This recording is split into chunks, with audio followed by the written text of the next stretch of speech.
I'm gonna start by apologizing for the noise.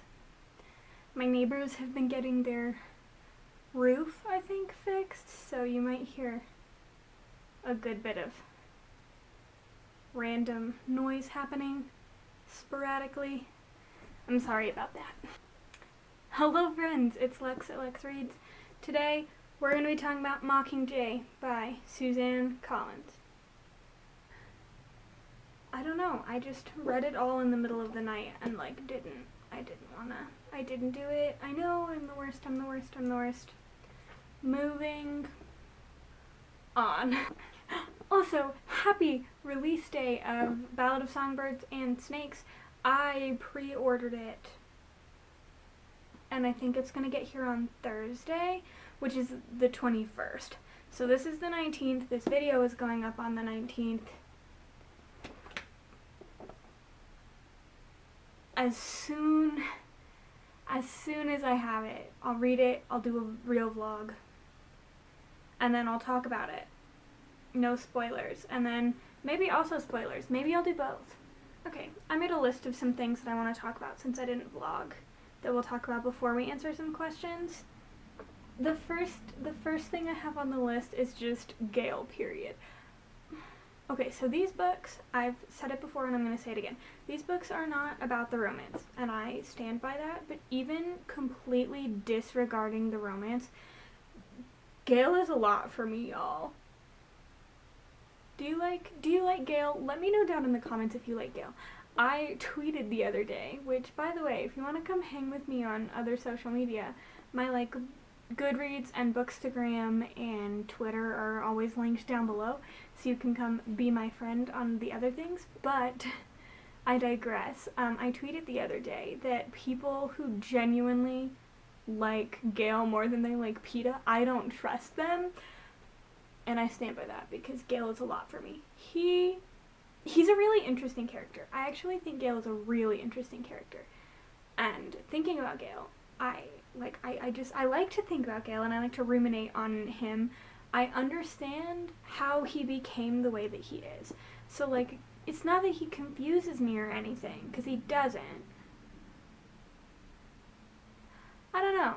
It's very strange. He's just a lot. And he's kind of ruthless in a way that is both impressive and kind of terrifying to me. One of the scenes that sticks out in my brain, every time I think about this book, there's a handful of scenes that stick out to me a lot. That's another thing on my list, is the scenes that stick out to me. But one of them is that scene where they're trying to figure out what to do with, is it 2? Or is it 6? Whatever. When he's like, I think we should just trap them all on the mountain and let them die. And Katniss is like, what? The ever-loving... And he's like, what? And she's like, no. And he's like, I think we should just kill them all. Like I said, I get it. I also didn't script this at all, which I'm sure you can tell. I just literally, like I said, wrote down Gale. So, he just is so abrasive. And I think he gets mad at Katniss a lot for things that I really don't think are fair. And then also, like I said, this book is not about the romance, but another Gale scene that really sticks out to me is when they're talking after Prim dies, and he's like, was it your bomb? And he's like, does it matter? You're always going to be thinking it, which is fair. That, I was like, you're right, and you should maybe say it, because she is always going to be thinking about that. We all know that. Oh, the lighting is changing. Sorry. I'm so sorry. He was like, you're always going to be thinking it. And she was like, I'm always going to be thinking it. But the thing is, but then he goes on to say, and protecting your family was the only thing I had going for me. Which, first of all, isn't true in the love triangle sense. Gale had a few things going for him. I can acknowledge that. But I just remember being so annoyed, even this time, I was so annoyed with that. I was like, there's like not even any sympathy there. He wasn't even like, I'm sorry Broom died. He was just like, ugh. And it made all of his actions in the past with him, like protecting her family and taking care of them, feel so hollow. Like, Gale acts like that guy who's in the friend zone, you know, the like I just do nice things to try and get laid, like, that's how I feel about that. Gale's intense. The next point is just Peeta and his whole ordeal. Peeta. Okay, so as we've talked about in my rereading The Hunger Games and my rereading Catching Fire, which are linked down below for you to go back and watch. I guess I maybe should have mentioned that earlier. Maybe I'll insert a clip of me being like, go watch these first if you want to.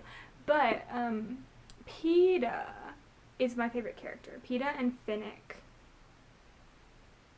are my faves. Mockingjay's a rough book for me, but also Katniss. I love so many of these characters. Like, I could list basically any character that exists, and I'd be like, I just love them so much, which is true. Except Gale, he kind of pisses me off. But like I said, I think he's an interesting character, and I like to think about him. I just don't. You know what I'm saying. Right. Peeta becomes a pawn in this very interesting psychological warfare aspect of this book. Oof. That poor boy, just so tortured. I actually, like, I remember back in the day a lot of people had some shit to say about Peeta in this book and how they were like, wow, he's crazy, which is fair. He was, tortured a lot. Torture will get you, especially this weird sci-fi torture where they can, like, literally alter your memories. Not ideal. But I think Peeta's arc in this book is really fun to look at and to read, because he's not even like in the book until about halfway through. If I were smarter, I would like mark these things, but I'm not. I'm dumb. So he's not even in the book until halfway through, and before that, all we see of him is we see his gradual descent into being a poor, tortured, hollow shell of a bean. Because we start with him being very put together, very, like, he's calling for a ceasefire, he's very diplomatic, he, looks like he's being taken care of in the capital, and everyone's like, traitor? Class traitor. Class traitor. And they're like, we're gonna kill him. And Katniss is like, you literally can't, or I won't be your Mockingjay. And so they were like, fine. Traitor gets to live. And then, through the rest of his propos, we get to see him slowly being, like, you see him and he's like a little bit beat up and he's like a little bit more scatterbrained, and then right before the bombing in District 13, he's like trying to warn them, and then you like don't. God, I just read this like a day ago. Why don't I even remember this? This is one of my favorite books of all time. I should remember it better than I do. It's the sleep deprivation. I haven't been sleeping very well. But seriously, like, and then we see him, like, go a little bit tortured, and Katniss is like, oh god, they're gonna kill him. And Finnick is like, oh, Katniss, they're not gonna kill him. They can't kill him, because they're breaking you with him. And then she's like, oh god, they are, though? Like, I'm a mess. And then Katniss proceeds to be a mess. And then we get Peeta. Peeta's, like, in the book. And then he tries to kill her. Not ideal. And then, the rest of it goes. But I love Peeta's arc, specifically from the moment we see him come back to, after they've rescued him, after he's in 13, to the very end epilogue of the book. Because he has so much growth as a person and as a character. Hiccups again. Why do I get hiccups in every... Yeah. But God, and there are so many Peeta scenes that stick out really, really vibrantly to me. One of them is that time that I'm pretty sure it's after he asks to see Katniss, and she goes in, and he's like looking at her, and he's like, "You're not even that pretty, are you?" And he's like kind of being a dick, but like also is very brainwashed, so like you gotta give him a little, like cut him a little slack, you know? Just a little bit of slack for being tortured. Just like you gotta cut Gale a little bit of slack for also being tortured a little bit in Catching Fire. Like you gotta take that into account.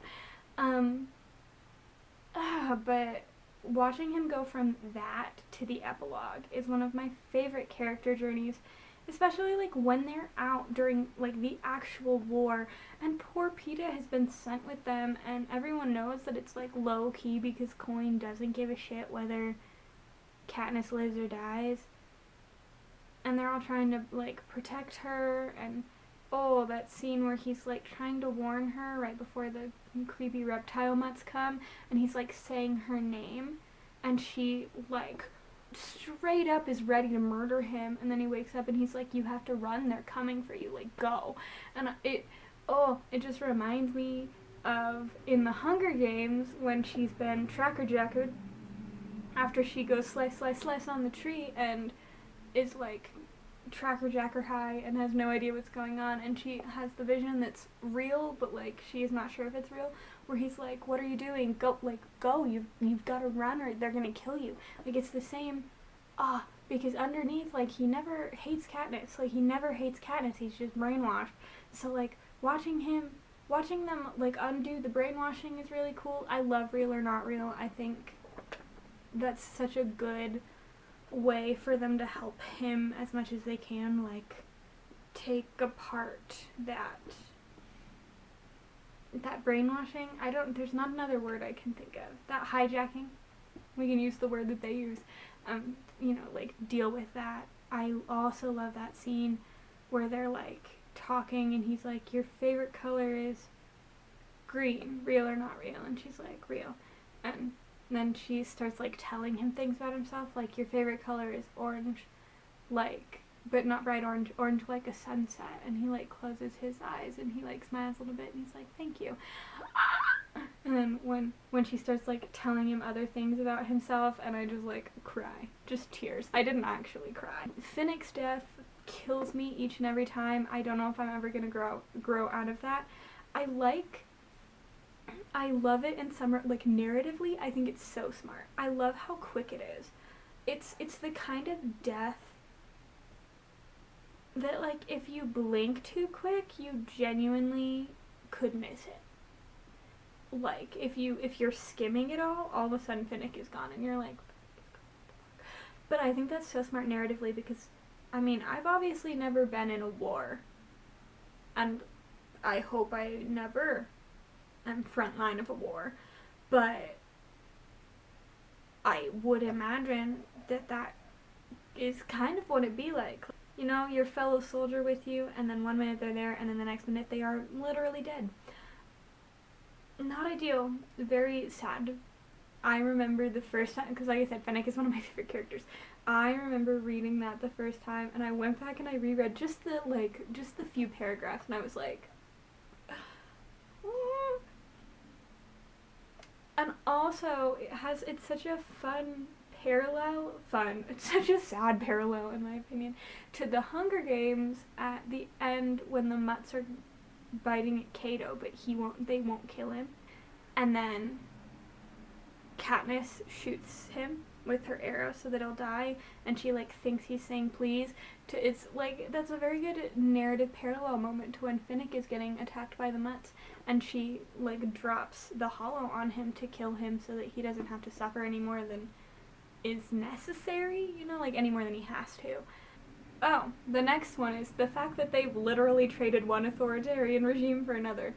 I think that speaks for itself. They've traded the bad authoritarian regime of the Capitol and of President Snow for the authoritarian regime of District 13.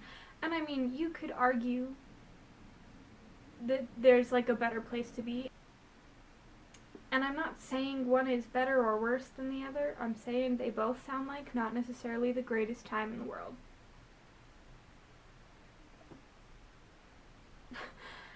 But they kind of just traded regimes, and I think in a lot of ways, at the end, when Katniss assassinates dear old Coin, we love our main lady Coin. When she assassinates Coin, I think that's a lot of what she's, like, that's a lot of what's going on there, is that she's like,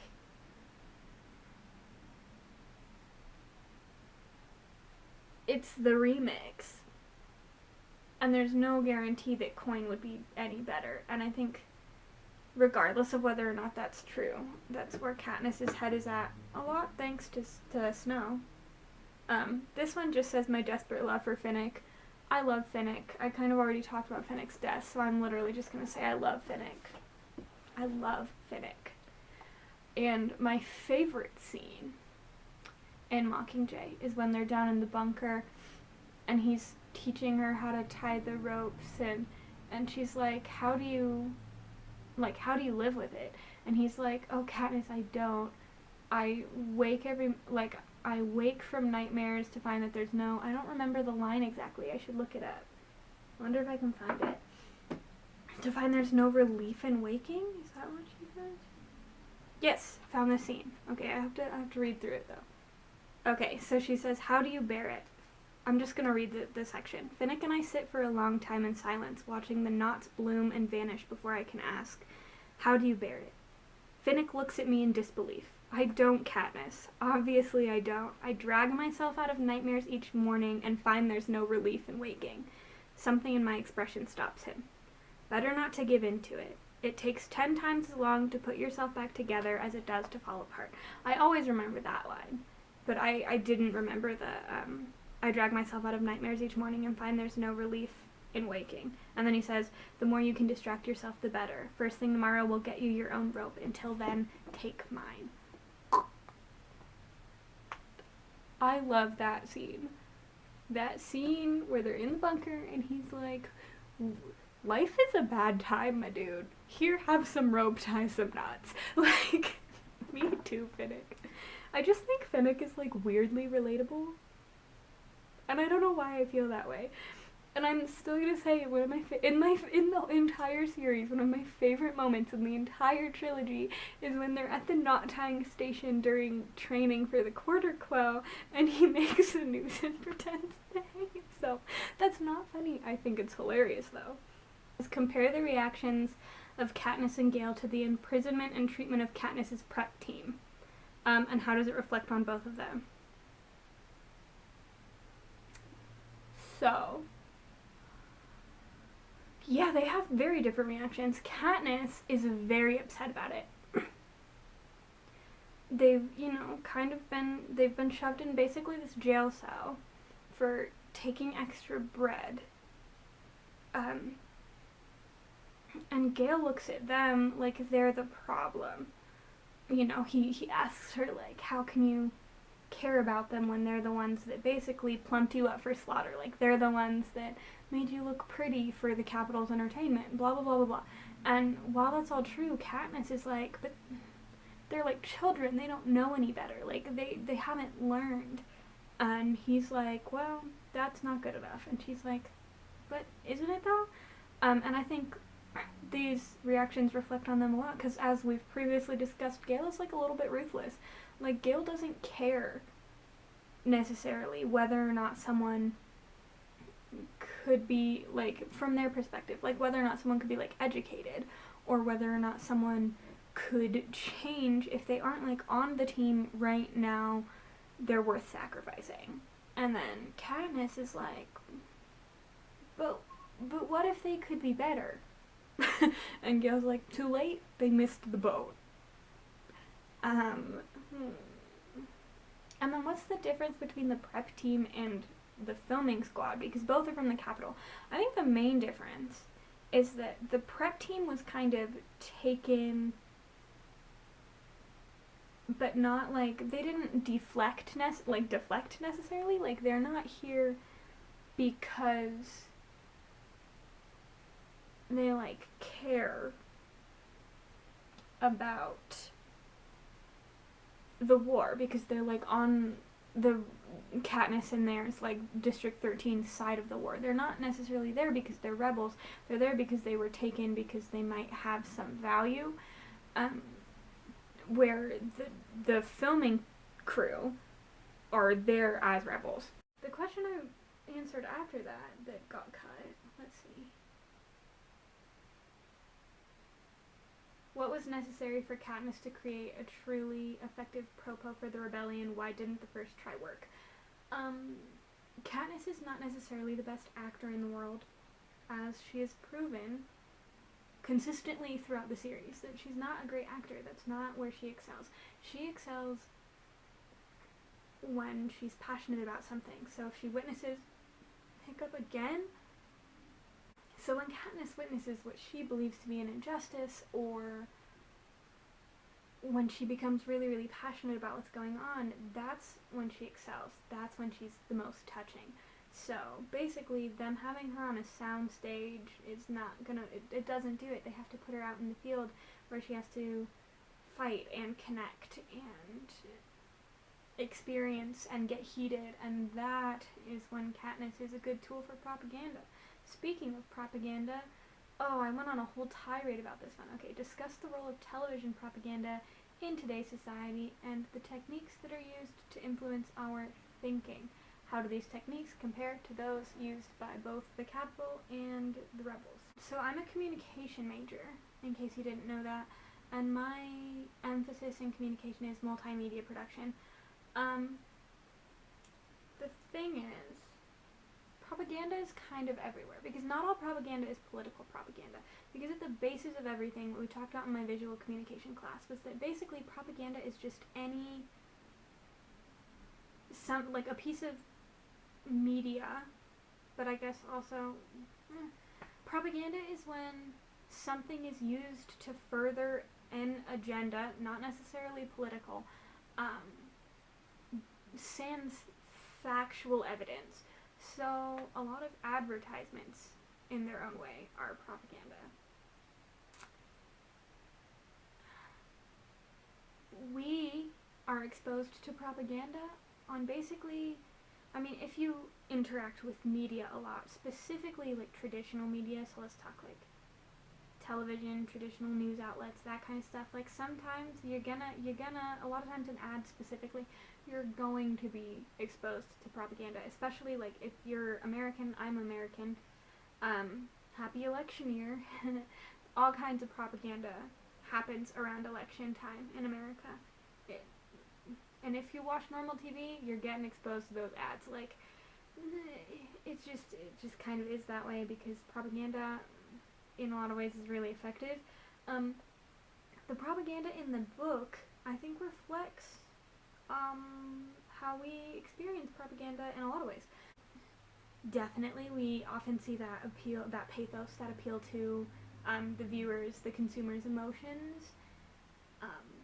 They want you to feel a certain way so that you're more likely to fall in line with their belief system. I'm trying not to get political, because legit politics is not my goal here on this channel. So I don't wanna go on a political rant, because this is not my space for that. I have other spaces for that. If you want to know how I feel about politics, it can be found on the internet. Like, I'm not exactly quiet about it, but some politicians and teams take the Capitol approach, where they basically are like, everything we're just going to use subculture. Everything the subculture is telling you is fake. And really, we don't want to lose our way of life. And that appeals to a very specific demographic as well. That this is the way we've always done things. This is the safest way. You just got to trust me. That's another thing that happens in... Sorry, I'm messing with my hair. I don't know why I'm doing that. That's another thing that happens a lot in political propaganda, specifically in America. I'm sure in other places too, but I don't actually engage in very much like news and stuff for other countries. Yeah, we're we're just gonna move on from that. That's a loaded gun right there. Ooh, I like this question too. This one is discuss the role of music in the book. What is the significance of the Hanging Tree song? How many ways does the song play a part in the story? How does it connect Katniss and Peeta to their past and their future? Research the song's oh, I'm not gonna do that. How does it connect Katniss and Peeta to their past and their future? Music has a place in all rebellion, in most political movements. I study communication and music, so this is another question that I could go on a like really intense historical like lecture on music and subculture and music and rebellion. We're not going to do that. We're thinking about the Hunger Games. Music plays an important part in all three of the books, and I think in a lot of ways that starts back in book 1 when we see Katniss and her reverence for Rue through her burial. Like, you know, she basically gives her a burial without burying her. But then also through her song, and she sings what sounds to me like a lullaby, kind of. You know, she like sings her to sleep, and she sings to her while she's dying. But then later, you know, in the cave when she's talking to Peeta, and Peeta is like, I remember when we were in class, and you know, she asked if anyone knew, I think the Valley Song is what it's called, I don't remember, but they asked if you knew this specific song, and your hand shot straight up, and when you sang, every bird went silent. But that's another thing that was talked about earlier in the book, with how Katniss's dad, every time he sang, everything went silent. And then we see this repeated throughout the narrative. And then in this one, with the Hanging Tree specifically, we, you know, Pollux, who's the Avox, I hope I'm not flipping them. I don't think it's Castor. Castor can talk. Pollux is an Avox. Yes. But he wants to hear the birds sing. After he, like, he's like, that's Mockingjay. And she's like, yeah. And he's like, I want to hear them sing. So he whistles, and he's, first of all, I love that scene, because I can just imagine how happy he would be, like, talking to the birds, because it's, like, the first real, like, verbal kind of conversation he's gotten to have. But I digress. And so then she sings The Hanging Tree, which is a secular music, like I've said in a lot of ways. Secular music has been used in revolutions and as a vehicle for revolution and sharing revolutionary ideas for basically as long as we can track secular music. In a lot of ways, you know, like a lot of gospel music. There's so much interesting rich. If you like music and you're interested in history, do some research on like slave songs and gospel music and all of that, because it's super interesting, and if that's something you're interested in, I think you would really like the things you can learn from that. But this song, The Hanging Tree, shit's dark, first of all. There's like a lot being said in that song. Let me see if I can find the song too. So, there's a lot going on in that song, specifically as it ties to Katniss and Peeta. Metaphorically, they were both sentenced to death in the beginning, and then less metaphorically, they were both sentenced to death in... Okay, this is reflecting off of the wall, so we're gonna move it. And then less metaphorically, they were sentenced to death in Catching Fire, and then even less metaphorically, they were quite literally, like, there is basically a dollar sign on their head by the end of the last book, because they gotta go. So, I think in a lot of ways, that whole, you know, like, they've been sentenced to death, strange things did happen here, no stranger would it be if we met at midnight in the Hanging Tree. They came together as a couple, technically post main events of the series. They weren't a real couple until between the end of the book and the epilogue. Like, not really, but I think there's a lot of cool narrative parallels with the Where I Told You to Run So We'd Both Be Free and Catching Fire.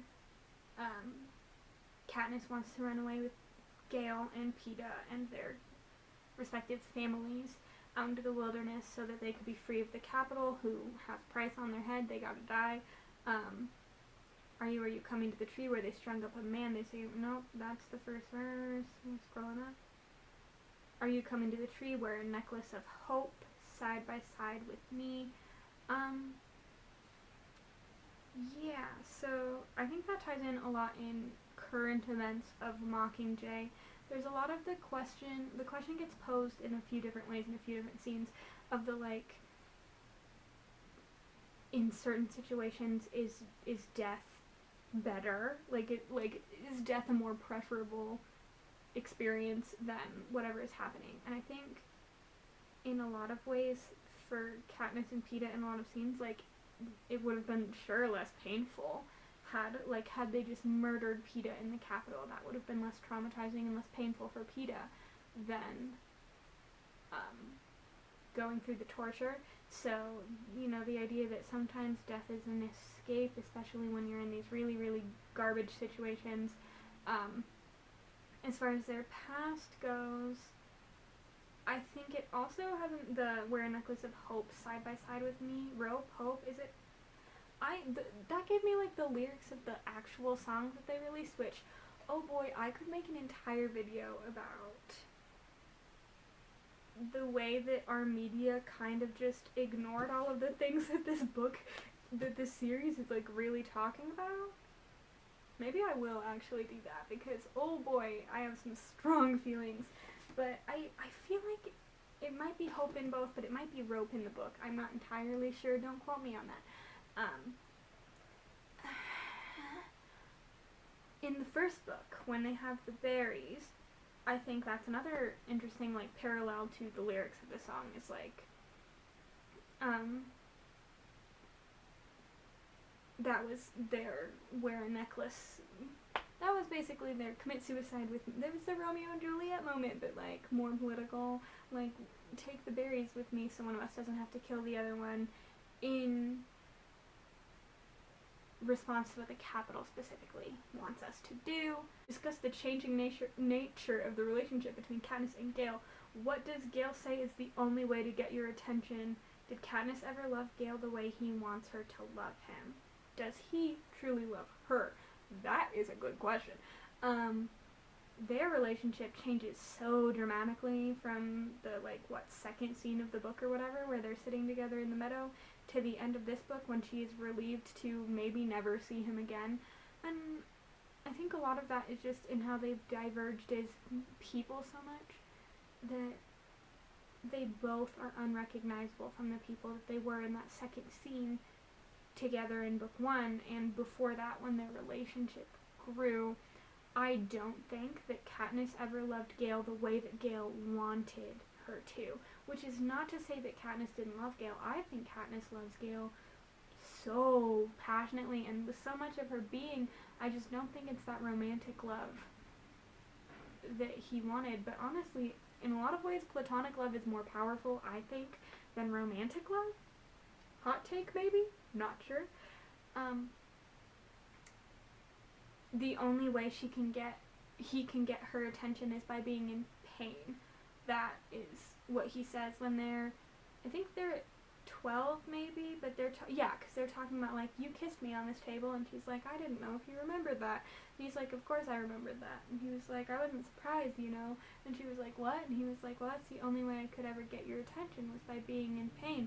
And then later that there's, like, a callback where he's like, well, I don't stand a chance now because Peeta's always going to be more in pain than me because he was tortured as hell, and you want to fix it and you feel guilty. So basically, he's saying that he can only, like, get her favor when she feels guilty because he's in pain, which is a little bit manipulative-y to me, and it's kind of weird, and I'm not really into that. It makes me a little bit uncomfortable.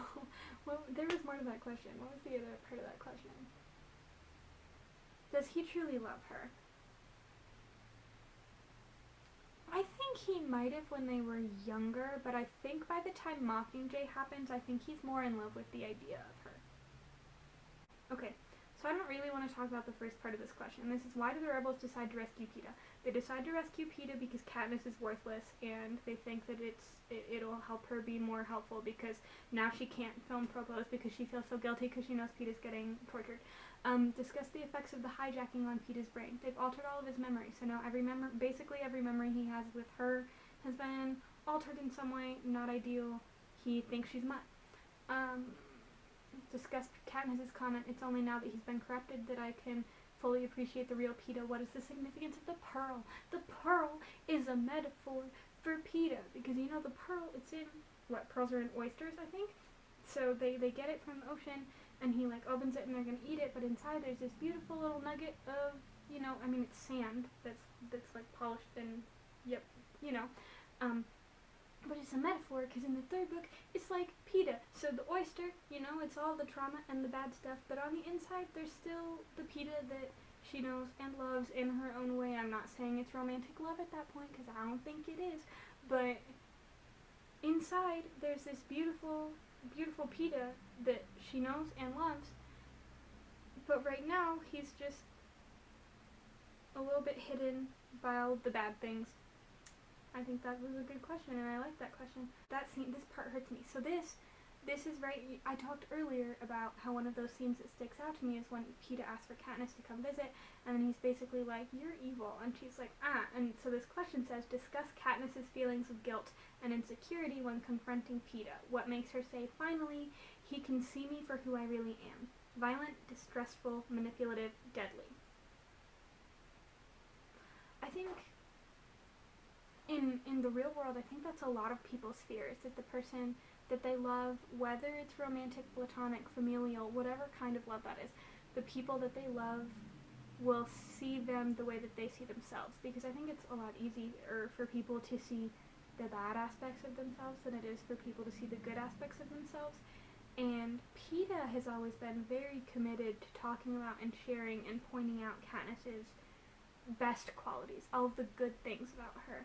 And in this moment, it's kind of really the first time he honestly, or very bluntly, I guess I could say, points out all of the things that Katniss hates about herself, but it's a manipulation technique. It's not necessarily how Peeta feels.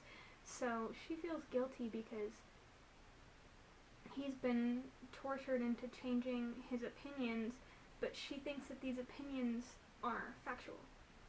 I don't know if that actually answered the question.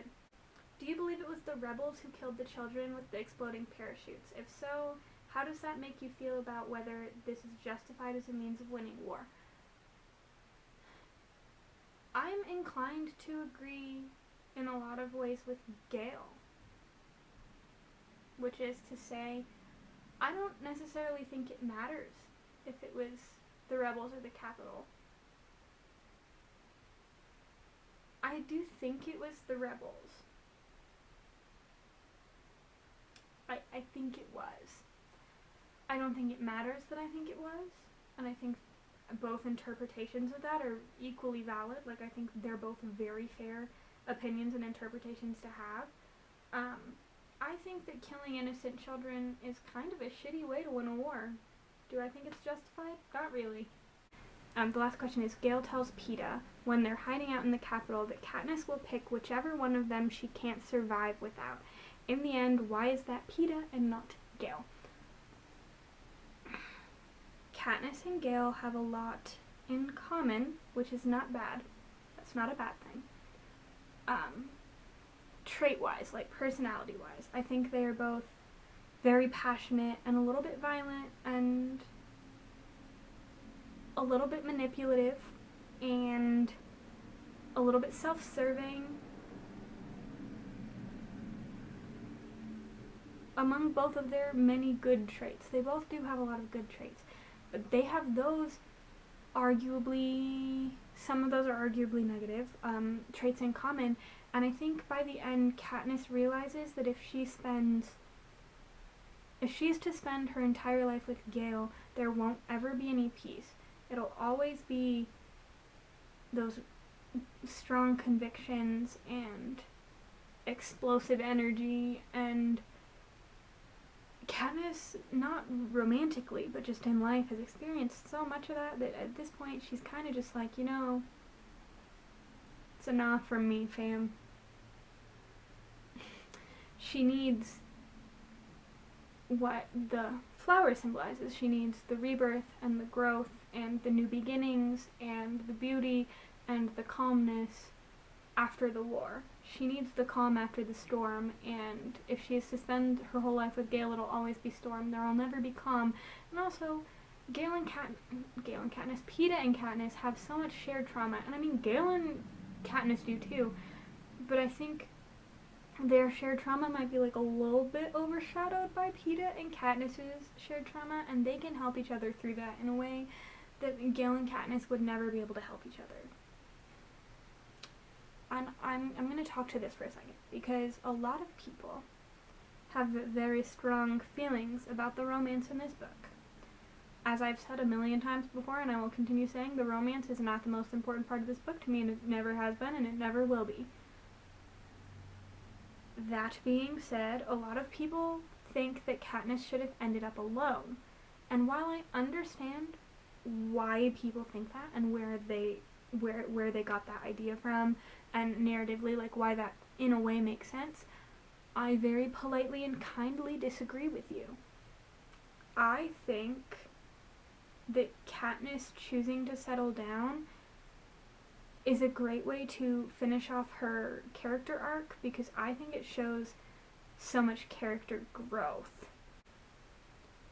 And ultimately, isn't that what we want to see out of our favorite characters, is them growing into better people? And I'm not saying, God, I never want children. I don't want children. I hope I never have children. I might regret saying that on the internet someday, but as a 22-year-old, I have no desire in me to ever have a child. And when we see Katniss, we see her at that place. So what I am not saying is that character growth is deciding to settle down and have children. That's not what I'm saying. What I am saying is that it's growth because the reason she didn't want to have children at the beginning was not because she hated children or whatever. Like, it wasn't because she just genuinely did never want to have a kid.